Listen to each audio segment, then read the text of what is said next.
Ketika kamu lagi deket atau bahkan menjalin hubungan spesial dengan orang lain, tentunya ada banyak hal yang sudah kalian lalui.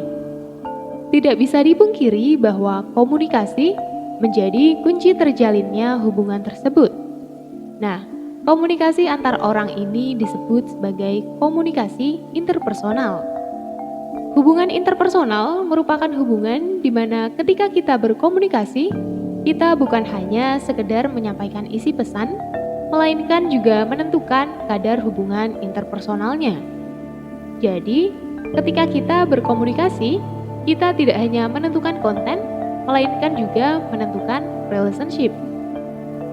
Ketika akan menjalin hubungan interpersonal, ada suatu proses dan biasanya dimulai dengan ketertarikan interpersonal atau interpersonal attraction. Menurut Baron dan Birney, interpersonal attraction ini merupakan penilaian seseorang terhadap sikap orang lain, di mana penilaian ini dapat diekspresikan melalui suatu dimensi dari strong liking hingga strong dislike. Faktor-faktor yang mempengaruhi ketertarikan interpersonal ini dibagi menjadi 3. Yang pertama ada faktor internal, meliputi kebutuhan untuk berinteraksi dan pengaruh perasaan. Lalu yang kedua ada faktor eksternal yang mempengaruhi individu dalam memulai suatu hubungan interpersonalnya. Nah, jenis faktor ini dapat berupa kedekatan dan daya tarik fisik. Lalu yang terakhir ada faktor interaksi. Pada faktor ini, terdapat 2 hal yang harus diperhatikan, yaitu persamaan perbedaan dan juga perasaan yang dikembalikan. Menurut Miller dan Perlman, mengemukakan bahwa sangat menyenangkan ketika menemukan orang yang mirip dengan diri kita dan saling berbagi asal-usul, minat, dan juga pengalaman yang sama. Nah, dalam menjalin hubungan interpersonal itu ada tahap-tahapnya juga. Yang pertama ada tahap pembentukan. Tahap ini seringkali disebut sebagai tahap perkenalan. Beberapa peneliti telah menentukan hal-hal yang menarik dari proses perkenalan. Nah, umumnya informasi yang dicari pada tahap ini itu berupa data demografis, usia, pekerjaan, tempat tinggal, keadaan keluarga, dan lain sebagainya. Lalu tahap yang kedua ada peneguhan hubungan. Nah, karena hubungan interpersonal ini sifatnya nggak statis, karena dia selalu berubah, nah untuk memelihara dan memperteguh hubungan itu, diperlukan tindakan-tindakan tertentu untuk mengembalikan keseimbangan dalam hubungan. Ada 4 faktor penting dalam memelihara keseimbangan ini, yaitu keakraban, kontrol, respon yang tepat, dan nada emosional yang tepat. Lalu tahap yang ketiga ada pemutusan hubungan. Dalam buku berjudul Conflict Among Humans, setidaknya ada 5 sumber konflik yang dapat menyebabkan putusnya suatu hubungan. Yang pertama ada kompetisi, di mana salah satu pihak berusaha memperoleh sesuatu dengan mengorbankan pihak lain. Lalu yang kedua ada dominasi, di mana salah satu pihak berusaha mengendalikan pihak lain sehingga orang tersebut merasa hak-haknya dilanggar. Lalu yang ketiga ada kegagalan, di mana masing-masing berusaha menyalahkan pihak lain apabila tujuan bersamanya tidak dapat tercapai.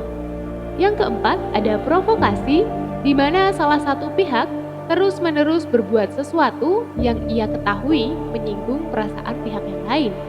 Lalu yang terakhir ada perbedaan nilai. Perbedaan nilai ini terjadi ketika kedua pihak tidak sepakat dengan nilai-nilai yang mereka anut. Ada beberapa jenis hubungan interpersonal, yaitu berdasarkan jumlah individu yang terlibat, berdasarkan tujuan yang ingin dicapai, berdasarkan jangka waktu, dan juga berdasarkan tingkat kedalaman dan keintiman. Ketika hubungan mulai menjadi tidak sehat, terkadang ada tanda-tanda yang secara tidak sadar terjadi dan menjadi alasan berakhirnya hubungan tersebut.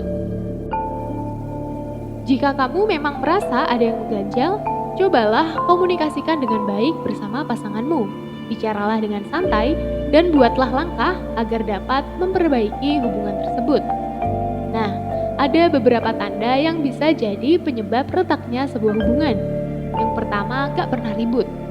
Mungkin hubungan yang kesannya adem ayem akan terasa nyaman karena jauh dari perdebatan. Tapi terkadang kamu juga perlu waspada. Kadangkala menghindari perdebatan justru membuatmu gak nyaman dan membuatmu memendam masalah sendiri tanpa mendiskusikannya dengan pasangan kamu. Hubungan kan sejatinya dijalani bersama, kenapa harus dipikul sendiri? Lalu, faktor yang kedua ada terlalu sering ribut. Gak pernah berantem itu juga masalah, terlalu sering berantem itu juga jadi masalah. Kadang, baik-baik aja atau normal mengacu pada suatu frekuensi yang munculnya dalam taraf wajar. Berdebat sesekali mungkin akan menjadi kunci komunikasi agar lebih baik lagi.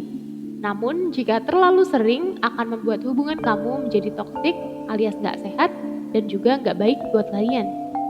Lalu yang ketiga ada diabaikan atau mengabaikan. Hubungan yang awet akan berhasil ketika keduanya mempertahankan keberadaan satu sama lain. Selanjutnya, merasa tidak seperti dulu. Kamu dengan dia mungkin tidak selalu bersama-sama. Namun, ketika sudah mulai keluar dari prinsip yang sudah kalian percayai, bisa jadi ini akan menjadi perselisihan yang serius. Selanjutnya, merasa harus selalu bersama. Hubungan yang sehat bukan berarti selalu menghabiskan waktu bersama. Kalian punya rutinitas pribadi yang harus diselesaikan sendiri. Selalu menghabiskan waktu bersama hanya akan menurunkan tingkat produktivitas kalian. Lalu tanda yang terakhir ada munculnya hubungan yang toksik. Dia mulai melakukan kekerasan, entah dalam bentuk fisik, verbal, maupun psikologis. Pasangan yang sudah berani seperti ini akan merasa memiliki otoritas yang lebih tinggi dalam suatu hubungan. Sudahi saja ya, jauhkan orang-orang yang seperti ini dari kehidupan kamu.